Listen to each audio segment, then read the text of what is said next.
Hi Foodie Friends, and welcome back to another video. In today's video, I'm coming at you with another chewy chocolate chip cookie recipe. So, about 5 months ago, I uploaded my very first YouTube video, which has over 55,000 views by the way. So thank you guys so much for watching that, and I'm so glad you love that recipe as much as I do. From that video, I got about 1 million requests to do an eggless version, so that's exactly what we're doing today. So if you want to learn how to make eggless chocolate chip cookies, keep watching.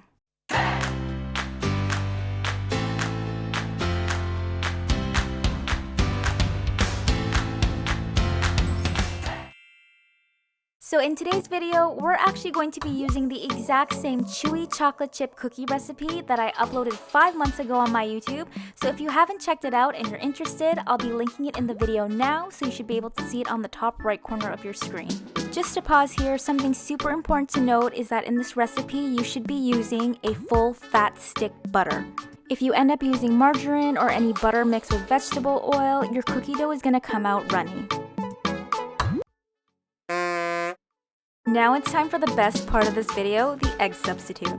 To substitute 1 large egg, we're going to take 2 teaspoons of baking powder and combine it with 2 tablespoons of water and 1 teaspoon of oil.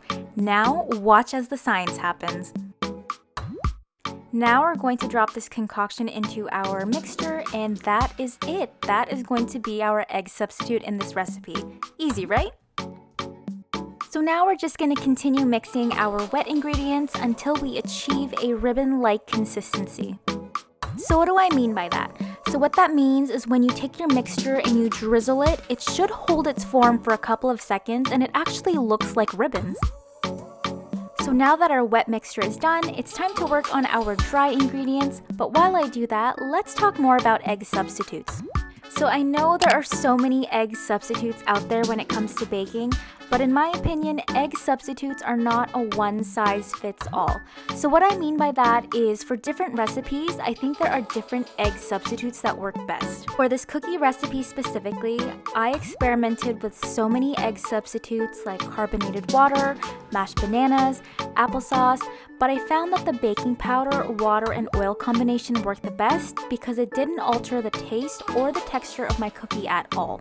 On the other hand, when I'm baking muffins, I find that the carbonated water is the best substitute for eggs in that recipe. To jump off of eggs really quick, so many of you guys asked me in my original video what chocolate I used in the recipe. So as you guys saw, I used the Baker's semi-sweet chocolate bars. I roughly chop up the 2 bars that it comes with and I throw the entire thing into the cookie dough. Also, pro tip, if you're really looking for that chocolatey and chunky cookie, make sure you're using chocolate chunks, not chips. Because the chunks are so large, out of the oven, they're going to be so melty and gooey, and your cookie is going to look amazing. So in today's video, I decided to make really large Levain Bakery-esque style cookies. So I'm literally rolling the dough into softball sized cookies. Not kidding, it's the size of my entire palm. Pro tip number 2, make sure to add large chunks of chocolate onto the top of your cookie dough balls. Trust me. Now, these cookies are so big, you're actually only going to get 7 cookies out of this recipe. Now, just to wrap up my TED Talk on egg substitutes, moral of the story, baking is all about trial and error and finding out what works best for you and what you love the most. And also, please make sure to have fun while doing it because baking is fun. The best part is you get to enjoy the fruits of your labor. So come on guys, look at how glorious this cookie looks. It's massive. These cookies are warm and gooey and chocolatey and chewy, and yes, they're eggless, which is amazing. It's the perfect cookie.